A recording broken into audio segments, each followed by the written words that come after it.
Shukran, hujambo na karibu mtazamaji. Naitwa Abdalla Brari na leo nimebahatika kuja katika kiwanja cha Bandari na hapa tuko na coach, atakuwa anajitambulisha alafu tutakuwa tunasonga mbele. Karibu.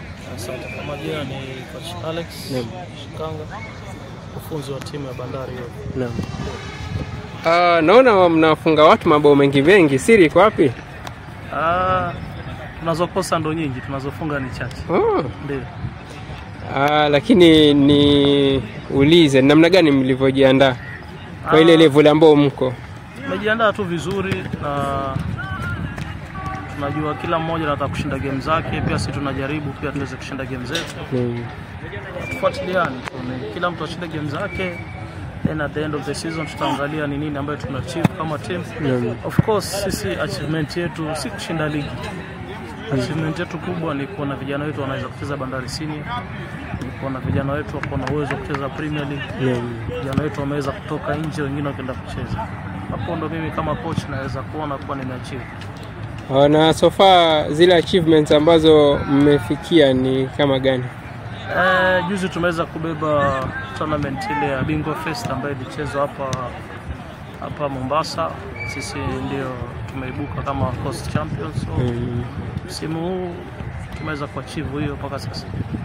Kuna wale vijana ambao wako na talanta kule mashinani, huwa mnawapata kwa njia gani? Kwa kusema kweli hawa vijana wetu wa Bandari wote ni wa mashinani, si kwamba wanatoka Nyali au Karen. Wote ni vijana wa mashinani. Wote tumeweza kuchukua mashinani. Sema wakifika hapo watu ndio wanaona kama labda ni vijana wenye wametoka makochini. No, ni vijana mtaani. Wengi wao tunawasomesha hapa. Kimalizia, una advice gani kwa yule kijana ambaye yuko pale nje, yuko na talanta na hajapata nafasi ya kutrain ama kupata nafasi ya kuchezea timu kama hii Bandari Youth? Mimi kuambia tu waendelee kutia bidii. Kwa siku pia watakuja kupata fursa. Si lazima kucheza tu Bandari.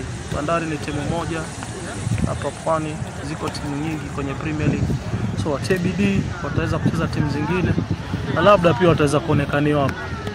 Maybe kwa sasa hawajaweza kuonekaniwa, but kesho watatia bidii, ataweza kuchezea tuseme timu labda kama Madare. Then Bandari labda anaweza kuwaonea wakiwa pale pia, wakaweza kurudi nyumbani. Shukrani sana kwa hiyo. Nashukuru.